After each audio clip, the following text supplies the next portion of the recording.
Hey everybody, it's Master Gallengeist here, bringing you my review of the anime Magi Labyrinth of Magic and Magi Kingdom of Magic. And I really enjoyed this anime series. I saw it on Netflix and I'm like, I kind of need something to watch. I'm like, alright, fine, I'll see what's going on with this. And I'm really glad that I did, because it's a really good anime to show balancing of character development and action. Kind of similar in the vein of Full Metal Alchemist, though I always put Full Metal Alchemist kind of higher because of it does a very, very good job of balancing everything going into this.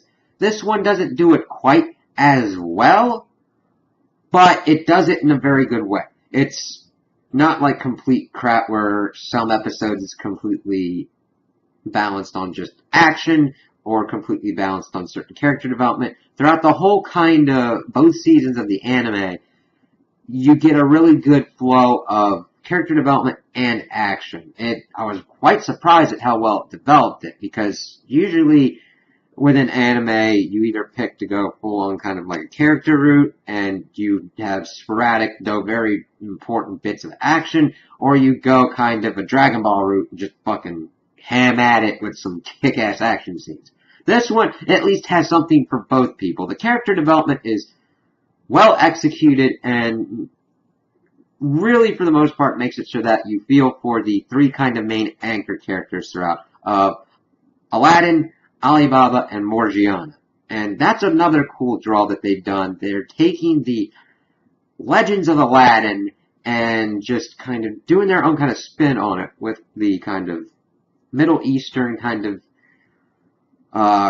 folklore and everything in there, while also mixed with kind of like Egyptian mythology and stuff like that, like the Rook and their magic system, which I liked how it has like this balance of good and evil, of white Rook and black Rook, and figuring out what's going on with destinies, because you kind of get the introduction of that with Aladdin and Alibaba meeting together in Labyrinth of Magic, because Alibaba's trying to kind of get out of his station and kind of go along, get out of the crap that he's on, and he is trying to load up this cart with food, and he finds that Aladdin is there eating the watermelons and everything, and he's like, crap, I gotta pay for that and everything, and that's kind of how they meet up.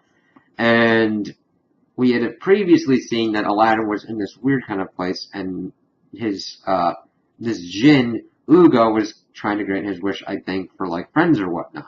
So then we see him on Earth, and it's really strange. It's like, okay, what's going on here?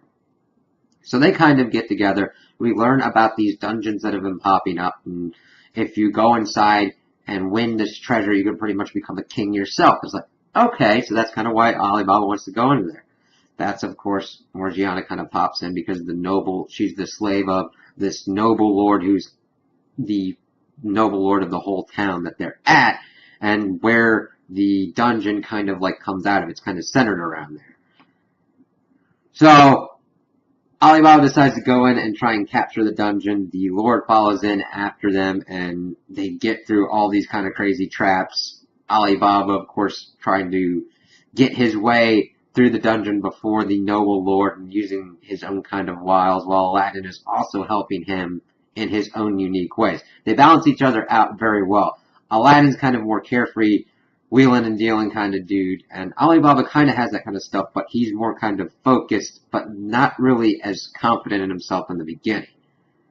So they get through, and they're able to get through the dungeon, and he has his knife turn into a metal vessel for the Jinn, Amon, which allows him fire and all that, because that's kind of how it works. Certain Jinn have certain kind of elemental affinities and what they're usually kind of partial to. And we learned that from Amon the Jinn that this is the king's candidate that the Magi Aladdin has chosen. He's like, is it? Because that's what the noble lord was talking about. I'll be the king, I'll be the king. He's like, no, you didn't choose him. Oh, you chose that dude. Okay, he's kind of weird, but okay, I'll be the Jinn. And, of course, the place starts falling down around him. The other slave helps Morgiana kind of snap out of herself and leave with them, while taking care of the Lord as everything's going on. I was like, oh crap. So this is kind of the culmination of kind of the first couple episodes, about like the halfway point of the first season. And we see that this has gotten them all together. Alibaba got all the kind of money and everything around there. They're leaving with all this treasure, and Aladdin's like, all right, we'll see each other again someday and whatnot. And it's like, oh, I really like their friendship. They had a pretty cool kind of friendship involved. And Morgiana is kind of included in that because she's got her freedom because of this. Holy crap. And they kind of go their separate ways. Aladdin has some kind of adventure with these kind of horse tribe people, and he gets introduced to the Ko Empire because he has to negotiate between the tribe and this princess, and she has to deal with a rogue general that's trying to annihilate everybody and absorb land for the Ko Empire. It's like, ooh, okay, this is kind of weird. Kind of getting a Fire Nation vibe from them, and that kind of extends further out as we learn more about the Ko Empire. Alibaba is kind of going, we don't see much of him in the beginning until there's like, okay, what's going on here? Morgiana is also trying to like find her friends and trying to find her way to her homeland because her group of people are from what they term the Dark Continent, and her people are usually enslaved for their fighting prowess. And she's more of the wheeling dealing kind of like fisticuffs and just like raw brute strength power. And when they're doing her scenes in her animation, it's really well done. I'm talking about, you can kind of feel the power of her like punches and mainly her kicks because she's more of a kicking kind of person, and it's crazy. But they eventually meet back up in this city of Balbot, and that's kind of where the next kind of chain introduces itself. And we find out that Alibaba was stuck there, and he was originally from there. He was the third prince to take the throne, but he didn't do it because his friend Kasim had robbed the palace because they were friends in the slums because he was a bastard.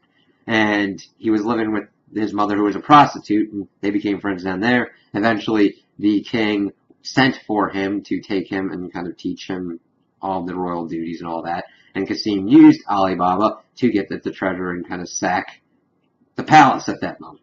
That, of course, led to his father's death and him to run away, and that's how we get it, because we'd seen him using the training for his battle forms with his knife in sword fighting. They had also met up, Morgiana and Aladdin had met up with another influential kind of figure in that kind of mythology, Sinbad, except he had had all of his clothes stolen by these other bandits, but he is like the conqueror of the seven seas. I really like Sinbad's character. He's really kind of nuanced, but he's a good guy at heart trying to do his best to help people. And I'm currently watching The Adventures, the prequel, so I'll have my like views on that as well. But from what you see in these two seasons, you're like, okay, Sinbad's a badass, because he helps them try and finagle what's going on, because Alibaba's brothers have pretty much gotten Balbot in such a bad state that everybody's miserable, rampant poverty, and the only way to kind of get out of it for him is to sell the entire population into slavery to the Ko Empire. Come back around to that again. It's like, holy crap. As they're trying to figure out kind of plans to deal with that, we get introduced to another Magi, Judar, but he is now we see influenced by the Black Rook, and we get a little bit of information on that. It's like, it's falling and trying to, it's termed falling because you go and you're trying to fight your destiny, you're consumed with hatred and negative emotion. So, of course, if you've got the White Rook, which represent life and kind of like the flow of life, very similar to kind of like the Force, but kind of even more on the technical kind of term, because it depends upon how much Magoi that you've got, which is tied to your Rook. Magi have pretty much almost an infinite supply of it, not within their body, but the Rook give them more Magoi to use in their fights, and we get a cool kind of fight scene between them. But Ugo's like, I ain't having none of this, and pretty much uses his last bits of energy and everything to protect his friend Aladdin.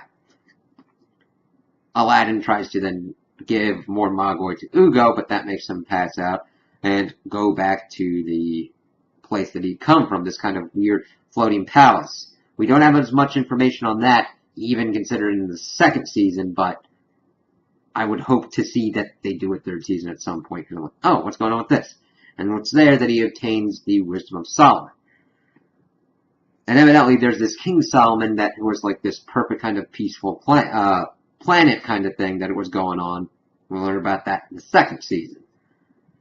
While he's kind of asleep and dealing with that, everything starts going to shit, but Alibaba is able to go to the palace, fight his way to his brothers, and kind of stop them. And even his one brother was trying to get him to stop the king, because he was the king's kind of deputy, from going through with his plan. But Alibaba is able to kind of talk everything through and get them to abdicate and try and set up Balbuta's Republic. This, of course, still doesn't go his way because there's this shadowy group tied to the black group as they're trying to do something and cause these disturbances around the world, and they use Kasim to turn him into a dark jinn, and it introduces this whole giant fight with him, Alibaba, and Aladdin when Aladdin comes back in to kind of help Alibaba out. He kind of gets this jinn equipped, which you can see people who have metal vessels with jinn are able to transform themselves, kind of similar to a Bleach kind of thing with a Bankai kind of thing. It's similar to that. Wow, there's a lot of good kind of parallels, but it doesn't feel like it's stealing. It's like, okay. And they're able to take on these other forms of the jinn. It's like, okay. Alibaba can only do it up to a certain extent, and we kind of learn about that later on. But he's able to stop his friend, but of course it leads to his friend's death. We see that Sinbad is able to talk with the Ko Empire. Now, granted, Balbut has to be taken over by the Ko, but they are going to be a republic and able to govern themselves. Alright. We then move to the kind of like third part of the first season, and that's being them taken to Sindria. Sinbad has all of his gear back, and it's like, we learn about what he's done in Sindria, and it's like, oh, he seems like a really cool guy. But we start to be like, okay, what's going on here? We get we get a prince and a princess from the Ko Empire coming there, and one of them is Hakuryu, and he's pretty much the Zuko of this story. I mean, he's got the burnt face, his mother tried to kill him, because we learned that later on, and he's got a complete grudge against her, and pretty much tried to murder him and his whole family. Well, his whole portion of the family. There's a lot of Ko princes and princesses, and it's like, holy shit. But he is trying to obtain aid from Sinbad because he wants to do a coup in the Ko Empire because of the shadowy organization Althaman is trying to take over the world and turn it into a dark world. And Sinbad and his Seven Seas Alliance is trying to stop that. So it's like, okay, let's see what's going on. Alibaba had been injured by one of the Black Rook from Althaman. He turned into a snake and bit him and pretty much cursed him and Sinbad.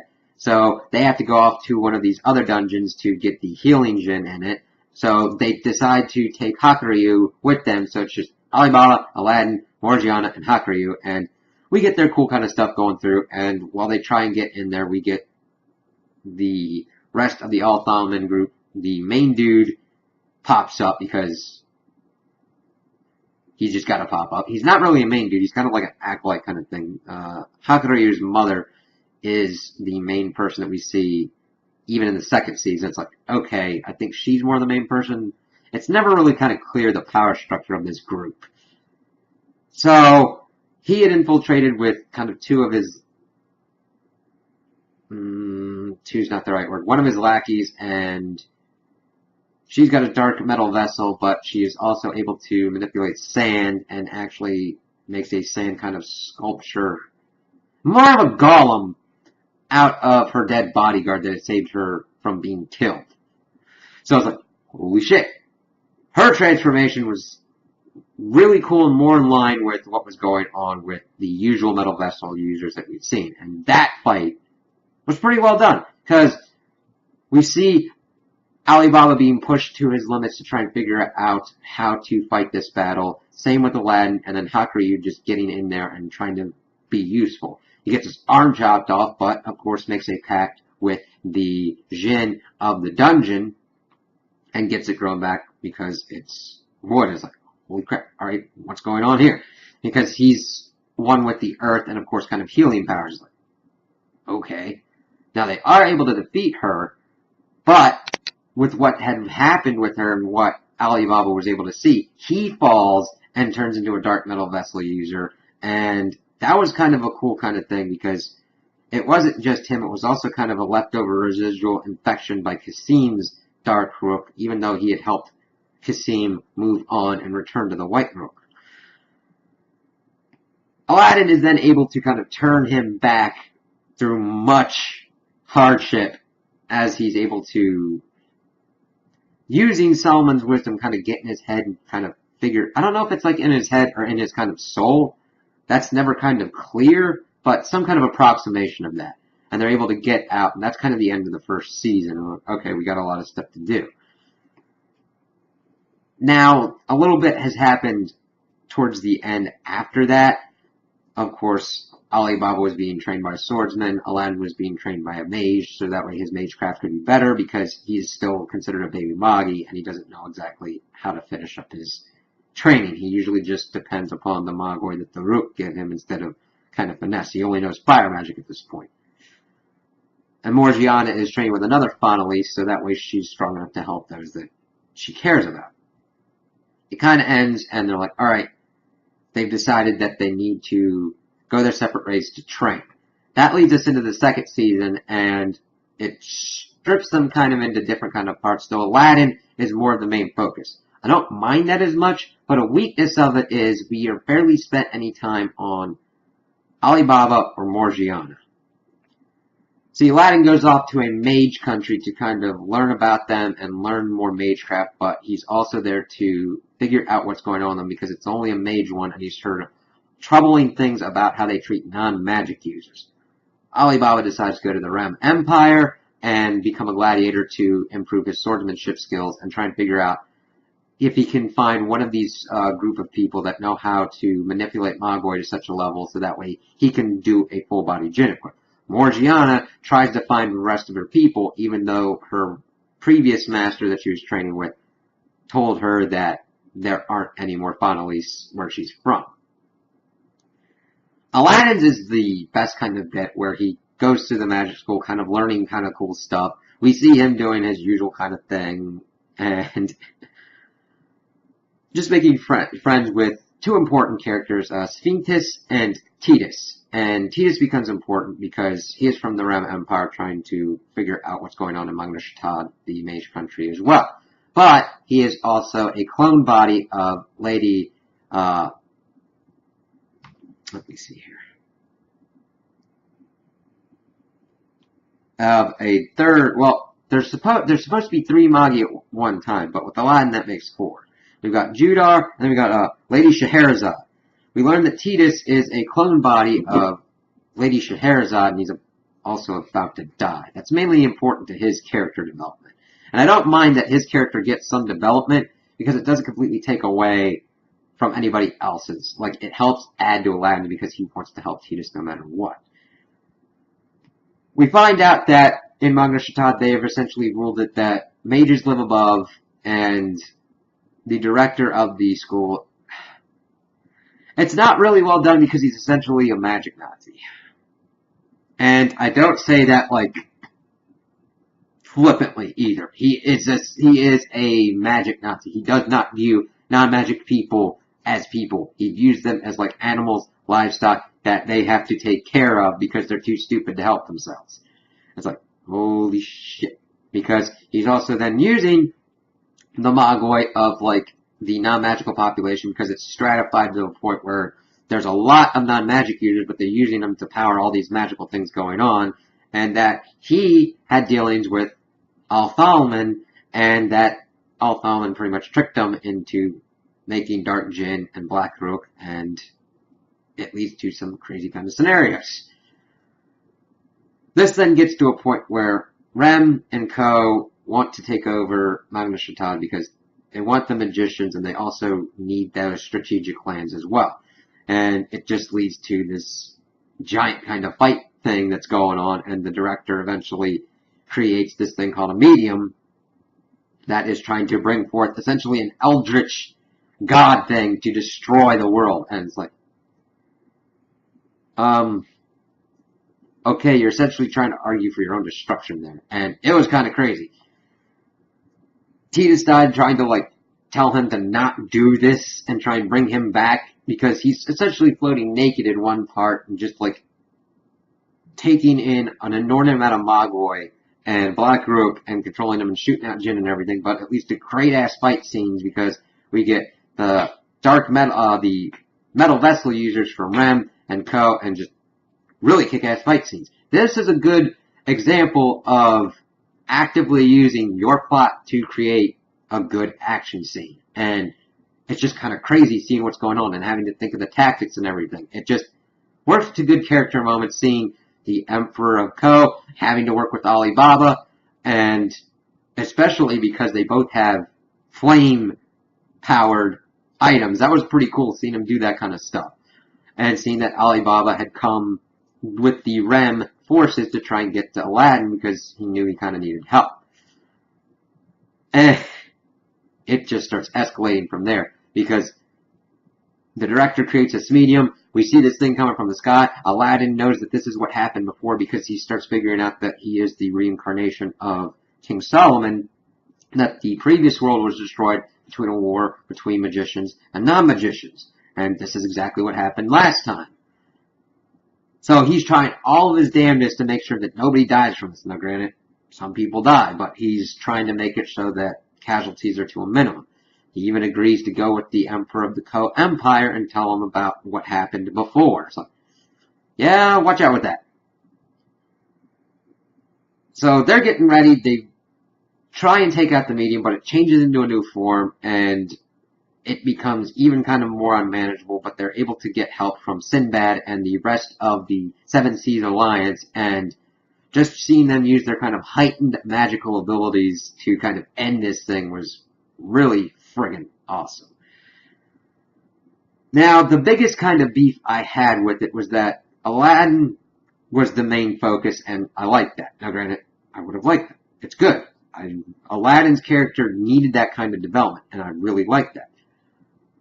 The thing that really throws it off, though, is that Alibaba and Morgiana are given very little time. I mean, we get a big amount of them as they go off on a journey, as they have to fight pirates and all that kind of stuff. But they're kind of screwed over, and their training montages are, like, very short. You get Alibaba in, like, one gladiator fight against an 8, and he gets fucked up, but he wins, and that's about it. Morgiana really doesn't train with anybody, but just sees stuff around, and she's really screwed over. And that's kind of sad, because I consider her one of those anchor characters, and they're what the main plot should be about. Though I can see why Sinbad kind of takes it over, because it even seems like the author of this is like, Sinbad's pretty cool. I'm like, yeah, Sinbad is pretty fucking cool. We should be following what's going on with them. But I'm sitting over here and I'm like, but these are the main 3 that you want us to follow. They're the most prominent. That's issue here. I mean, you got to figure out if Sinbad is going to be one of your big main draws, or if he's going to be your kind of Obi-Wan, Yoda kind of thing. But then again, I don't know where the manga goes, so there could be differences that he needs to be set up a little bit more. I don't know. I can only talk about what I've seen so far. And Morgiana was really, she didn't do really much at all in this season, except she came back and she had extra powers out of nowhere. I'm kind of the mindset that you have to be careful with your balancing of training and, of course, your flow of time. That's another kind of big kind of contention I have with this series, is that things move at a really accelerated rate, where pretty much the span of a year goes by in the second season. And I'm usually not adverse to that, but when it's mainly just following one character, you're kind of screwing over the other ones, and they have to power up quick, which kind of what happened with Alibaba and Morgiana. I would have been on the mindset that you kind of have to structure it out a little bit differently to show those scenes because I think that those are important character moments for these important characters. They're carrying your show. You need to do that for their development and that kind of cool moment for an audience. But other than that, I think that it still works very well because we eventually do see them using those powers. I just would have rather been there for the time that they'd actually gotten them. Otherwise, you're just like, oh, okay, it seems that they got that pretty friggin' fast, when in actuality, it's not that fast to them, it's just fast to us because we're seeing it in a condensed kind of form. So it kind of ends off, they've staved off this apocalypse, the shadowy group is still trying to figure out, they're like, we already ripped open one hole, we can do another. Sinbad's kind of playing his own kind of game against the Co-Empire, and Aladdin, of course, is going to have to be taken by the Co-Emperor because he agreed to tell him everything that he knew, and that's kind of where it's left off. So, I like that the current conflict was wrapped up, but I'm like, okay, we need some more. And I'm like, it's my whole kind of feeling with, like, The Devil is a Part-Timer. That show was great. I'm like, it begs for a second season. I mean, I'm glad I got one, but, come on. This is like, come on, let's get the conclusion and everything, or what's going on. I'm like, that's the biggest kind of thing, pacing within this show. I mean, I really enjoyed it. I really liked learning about Aladdin, Alibaba, and Morgiana, and kind of the rest of the characters, and seeing these really very well animated fight scenes that have different kind of powers and showing the different kinds of growth of certain characters, while not making it completely crazy, out of bounds, things that kind of break the lore. A really good thing is just like keeping it within the bounds of what the rules are set up. Now, granted, I don't mind certainly new kind of things being thrown out there every once in a while, but certain things that happen within like animes that really have focuses on action and fighting, you have to watch out for the point where you either completely OP a character or kind of just make it to where it's kind of broken and people are like, I don't understand what's going on. Now granted, certain series like Dragon Ball run with it and just are able to be like, okay, they figured out that kind of formula. This show has that same kind of mindset of like, we've got the formula, we'll have to see what's going on. Because it introduces some interesting aspects, because we've got the white rook and the black rook, and at one point we learn that Sinbad is able to control both, because he annihilates one of the lieutenants of Al-Thalman. And it's like, okay, that's pretty interesting. Let's see if that comes back up. So, you always kind of have to watch out for that. That's usually one of my kind of pet peeves. I mean, as long as it doesn't completely destroy the story, like when you get a really cool power-up, or it makes it so that the plot just kind of breaks down, that's when I've got issues. But that doesn't happen here, and I would really recommend the Magi series to anybody that's like, okay, I want something that really just will give me a good level of character development and a good level of action. It's that really kind of balancing with, like, you know what? I don't really want one that's really going to get me that I have to really dive into lore and really have to take a lot of time to dig into, kind of like Game of Thrones, or you don't want something that's just completely mindless. Well, not mindless, but kind of on the level of going into a Transformers, Fast and the Furious kind of thing where you just sit there. This has a good level of ups and downs where you're like, oh, I can get this, I can just watch this action scene, but also you get character development out of it. So I would highly recommend it for that. There's not really a lot of blood and gore. I mean, there is sometimes use of blood, but it's not really one that's completely bad. It would be pretty much to your judgment if you're kind of scared by certain just kind of things. How would I phrase this? It's not that bad with kind of gore and crazy, disgusting kind of thing where you're like, oh my god, I'm not going to be able to sleep at night. But if you've got kids and it's like, I would be like, be careful with it. It could be some scary stuff. It could be some stuff like, whoa, alright. But overall, I think this was a really enjoyable anime, and I really recommend watching them. So, those are my opinions on the anime. Tell me what you guys think in the comments below. If you liked it, if you didn't like it, if you agree with me, if you disagree with me. Also, like and subscribe, and I hope you have a good day.